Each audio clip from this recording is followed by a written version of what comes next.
Very good. Very good afternoon to one and all.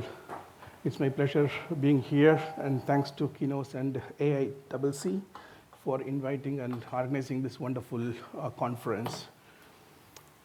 It's scary to start with. I've been working with this AI for decades together. I can say that around 25 years. Still, my understanding with AI is difficult. It's too strong that what it's going to emit in the later stages is very scary to me. So I'm going to discuss that one, why it is scary and what we should do with it. The point one of scariness comes inside here is we are not clear that what exactly it's going to do, because by definition, algorithms designed inside any machine learning algorithm, you take it, by default it's designed for differentiation, discrimination between the 2 points. That's how the algorithm learns. Otherwise, it cannot learn. And even if you want to think of a simple relations, it has to identify the variation in the information, and then the ratio of the variation become a relation, but still it means that we need to understand the variation. So the idea here is all the algorithms are designed in such a way that we are looking into the variation, we are looking into the differentiation, we are looking into everything in terms of separation. You don't believe that. There's an algorithm called Fisher's discriminant analysis. A very classical algorithm. Very long back it is defined. By definition, the algorithm reads like that. I cannot, when I'm teaching now to my students, I cannot use the word the discriminant analysis, but by definition, that's how it is. So every data points are differentiated to identify. And now we are in the stage, we are looking for whether biasness is there or not. Should we remove the bias? It is trained for that. And this is one part of the storyline. There's another part of storyline for us. We being a humans, we are inherited biasness knowingly, unknowingly within us. We say that we are unbiased. We say that we are not biased. We tend to be free from bias, but we are inherited. In the quantum thinking, if you say that one, we are not biased or unbiased, but we are in a superposition that within the 0 and 1, we are in some, it depends on, it comes out. So that's how we are in the state. So within understanding all those things, now what's happening is the new fellow started coming out, the Gen AI. The Gen AI could be very new for a background of AI people or statistician or mathematician. Generating a number is not new to us. We tend to generate numbers for very long decades together. We know how to generate numbers. Now we are tending to generate words and text and paragraphs to paragraph. We are trying to generate what it is. So it means that we are aware of some generation techniques, but we are making sense that now whatever it's coming out, a learning technology is helping us to bring out. Oh, that is fine. So it's hallucinating. We understand. It's bringing so many things to us. So what? No, we went to the next level. From the morning, thanks to all the speakers who discussed about agentic AI and agentic themes, that they understand that, no, you know what? We have something known as agent. So agent is not new to us. The agent, when I started teaching 25 years before AI, the agent was there by definition. And so many things were, which is one of the boring subject I taught because I was a starting career as a lecturer. No one would like to teach because it's a boring subject, AI was. Now it's become a fascinating subject because we can start implementing the things. We could see what it is. Before that, it was only on the textbook. We have to run an experiment, we have to tell some theories. This is what we are doing it. Fine. What is this agent is going to do? The agent can be created. It has certain knowledge. It has certain memory, and we are given some decision power. The decision power is given in such a way that it can be semi-autonomous, or we have full freedom of giving a full autonomous to it. Okay, go ahead and do things for us. As long as you don't touch my bank account, I'm okay. Okay, at some point in time, we may be giving that permission to, okay, access it, but with a limited amount. Don't go for more, okay? You can take 200 pounds, but you play with that. I'm safeguarding my money, and only giving a small amount to play with that. So it's going in this nature. Now, the biggest problem, what's going to happen is we have to ask ourselves the biggest question: what happens when AI advances faster than our ability to govern it? That's what's happening. The speed in which it's advancing, the governance structures what we are holding as of now, it's a bit scary to us. We can't take it up because the speed is increasing. We may not be knowing that because all our learnings are the past incidents will help us to learn This is what the policy should be done. This is how we have to do it. Suppose a fraudulent account, so this is how they are doing the hacking. So we understand and we learn. But it's learning and going at exponential speed, but our governance policy strategies are in a linear in nature. And it takes longer time to get it approved, whether we can make it or not. So there comes the problem of how we are going to deal with this one. The future, first is the problem. First, we have to think about what is the future first. Policy lacks, and the AI race is ahead for us. Exponential growth is going on. Then we need to have that, how we are going to manage this particular paradigm. Is it okay just to go ahead with the speed, or it's going to overtrack? If it's overtaking this one, it's going to be very difficult. Technical terms, just a quick, most of us would have learned about queuing theory, and we know that arrival time is usually expected to be, our interval arrival time is usually expected to be Poisson, but our service should be exponential so that the till will be very powerful. Otherwise, the till cannot be, till is inefficient to us. But here, it isn't the other way around. The agentic AI concepts are going so ahead of exponential growth is taking place, and the learnings are happening, but whereas our policies are in a very, very small steps ahead of us. So now, we are thinking that we can manage it by default. So what we are saying that thousands of agency can be created, and we have a clear line of understanding now, and then human oversight is there. But in the near future, we can't do this one, because it's not going to be thousands. It's going to be in millions. It's going to be in millions. There is no power of human control there. We can't control it, and we can't take the responsibility of controlling that one, because it's emerging. The risk is increased. And who are they? Can I see them? No, you can't see them. Can I catch hold of them? You can't catch hold of them. How it is getting generated? Can anyone take one single person take a responsibility on that? This is what it is. You can't do that one. Because we allow that to mute itself and keep on, mutation is taking place, it can grow like anything. But it's going to do a fantastic job.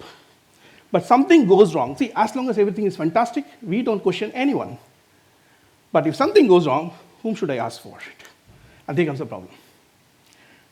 Then the risk is enormous. You can say, short-term risk, manageable. You can see that the short-term risks are bias. We are talking about disinformation, misinformation, malinformation. We are discussing about surveillance is required. That's fine.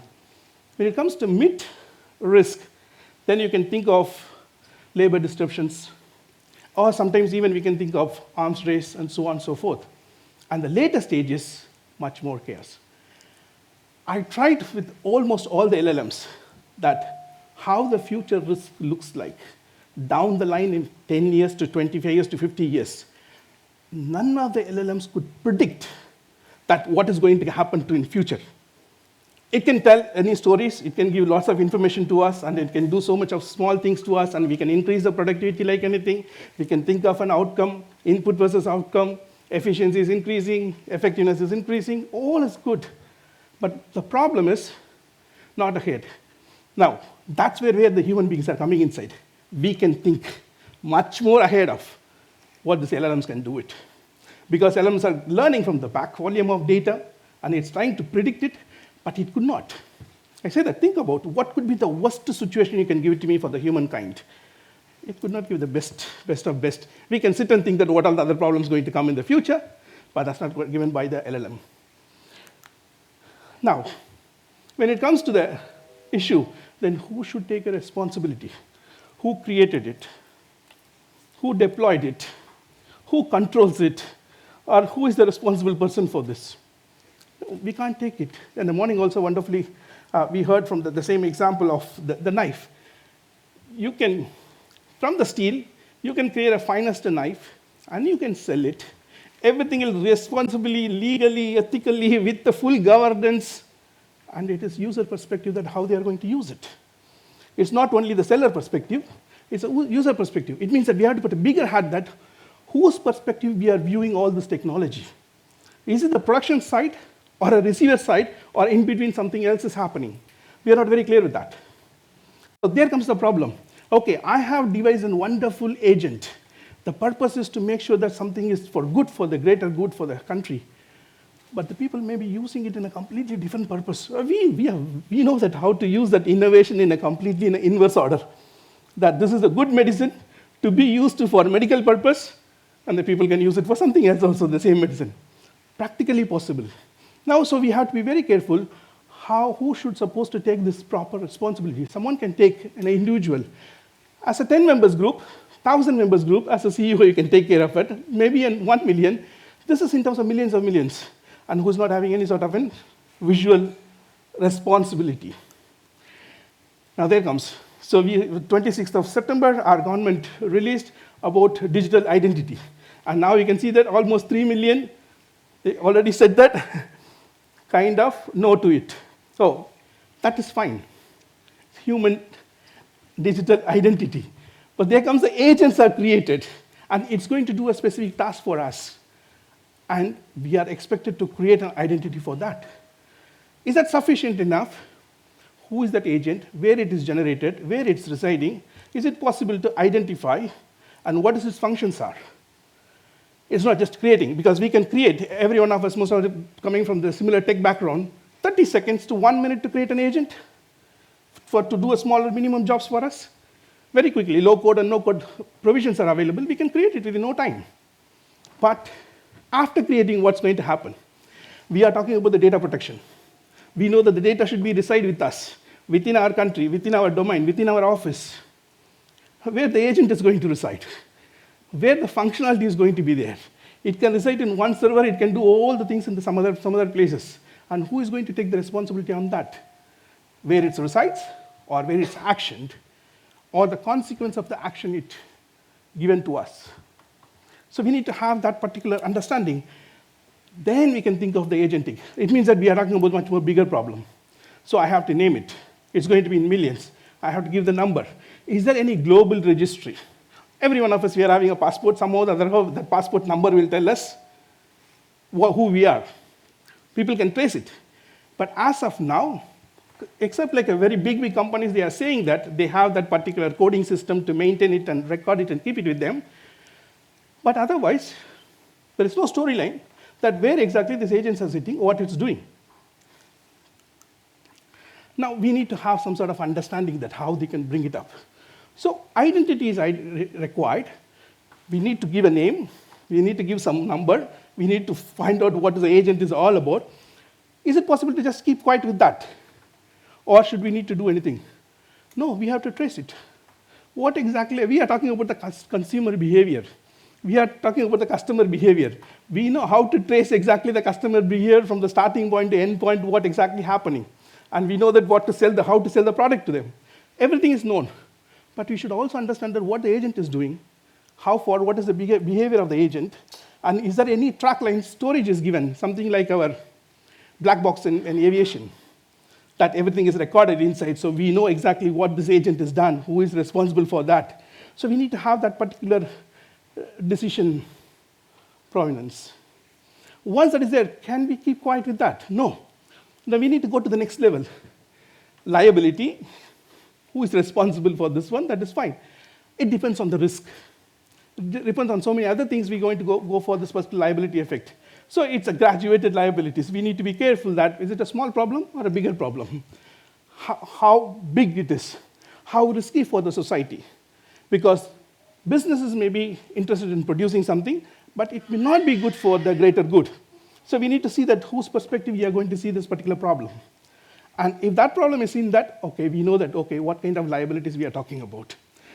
So if a greater picture, if you say that, what it is, what acted, like agent, who acted, and then you can say that how it is acted, then we need to say that who is going to take the responsibility? Who is going to pay for that?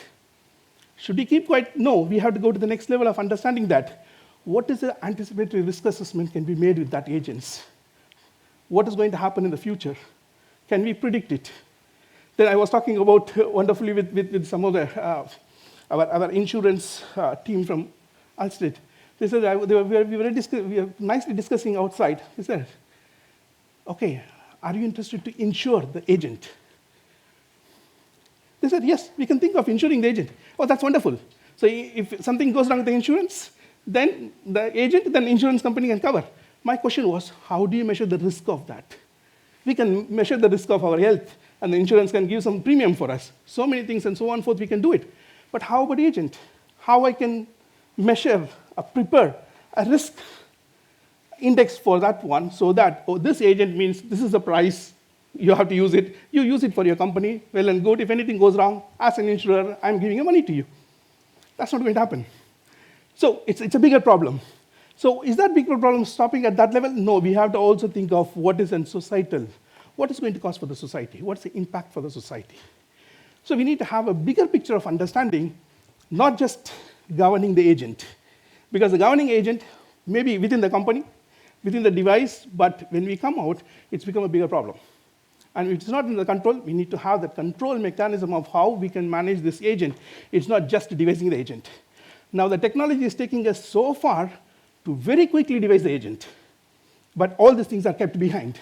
Because unless the problem comes, if the problem arises, then we see the risk level of that, and who should be paid, what could be done. But other policies, what we have with us, we know that if at all we do this one, and this is the consequence for you, you will end up like this, but which is not here. So we need to think of how we can go about and look into this one. So if that is the case, we need to think at the policymakers level. How quickly, because the morning also we were discussing about how quickly we can incorporate, because we are keeping a static policy, how effectively we can adopt the policies and make it more dynamic, more what is growing at the speed, and our policy also grows at the same level. And then we can also think of what is the regulatory sandbox, actually, that because all those things we need to play and check that what is the worst condition can happen with the agents, what kind of possibilities could happen. That possibility can be tried in the sandbox level, and then we can go for thinking at the next level. And then it is not like that. The morning also we were discussing about. It is quite good that we need to have a bigger body. We are only thinking about governance, government, policymakers, companies, and what about the society? The society should come inside, and they should understand the problem, consequences, because they are the users. Ultimately, we are the devices, we just give it to them. And they are the users. When they start using it, then we need to be very careful that, okay, you are the user. Do you know that what is going to happen when you use it like this? Why don't you open your bank account? Now you just allow your agent to go inside and come out. You can get the cheapest ticket 10 times it's bought. What happens? So your money is gone. Are used for some other purpose. Oh, you are a so nice guy. I have seen for 20 years you are really doing lots of philanthropic work. I took 20,000 pounds from your account and transferred somewhere else. Oh, no. So we need to have this one. Now, the same thing, we have to, all the businesses should have that insurance policy and so on and so forth. And not only that, can we just stop with that level of understanding? No, we need to also think at the societal level, accountability level. So we need to just go for, and I'll just get into that one step above of accountability. So this accountability is always there. It is not only for the government. It's not only for the producer, the businesses. The accountability should be given for, or everyone should be taking a responsibility of our society. The technology is not just given to us. And the users, we should also take an accountable that, yes, I have used it. I'm really accountable for whatever the things cost. It's not only the producer. Now, so we need to have that control mechanism completely with us. Can we just keep quiet with that? No. The societal thinking is more important to us.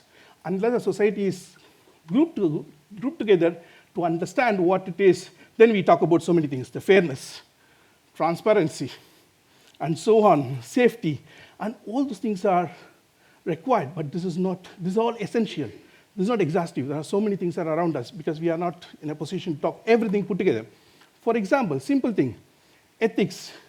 We talk about the big buzzword as ethics. But just remember that ethics is differ from one person to other person, one country to the other country, one religion to the other religion, one gender to the other gender. We keep on differentiate the same word ethics, and we define our terms and conditions, and then we say, this is what ethics for me according to me. This is what ethics according to my society. This is what ethics according to my country and region. This is what ethics is all about.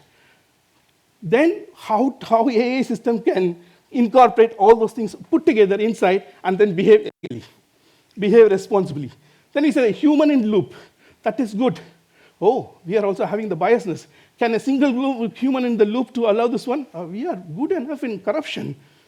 So if that is the case, how I can trust one human in loop?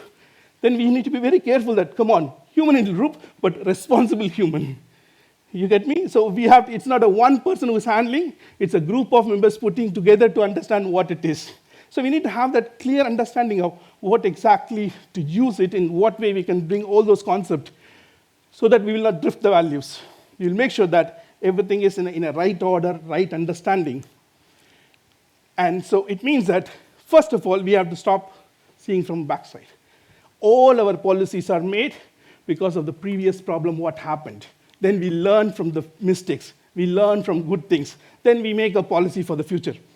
Now we have to see that, let's our critical thinking, let's our mind works to see what is the future, what all the possible problem could come in the future. Plan it and see that for that, is there any provision for us to create a policy? And that policy will help us rather than seeing from backside and then keep on moving. So we have to have a complete forward thinking, which cannot be done by LLMs. LLM thinking is going to be, all right, it's not going to be come. So make sure that we have to have a digital identity, but not just a digital identity. We have to have the group of understanding of everything put together, but the ID is the starting point. Not for the human digital identity, I'm not coming there. So I'm talking about only agentic level of identity. And make sure that your future of AI, we can say that future of AI is the future of humanity. Let's govern it wisely, and remember that AI is not a single entity. It's not going to be a single entity at all. It's going to be an ecosystem. It's going to be with us. It's already, I can give a simplest example. It came into us without our permission. And a good example is Gemini. You are using a Gmail, Gemini is part of you. Copilot, you are already using Microsoft, part of it. So everything is going to be part of it. You are using WhatsApp, no, part of it. So you'll keep on getting that one, you will start enjoying and using it. Now, we have to be more responsible first, and we have to be more ethical to see how we can put our hat, and then see the technology and control the technology then. Then it's going to be very well taken care. Thank you very much. Looking forward.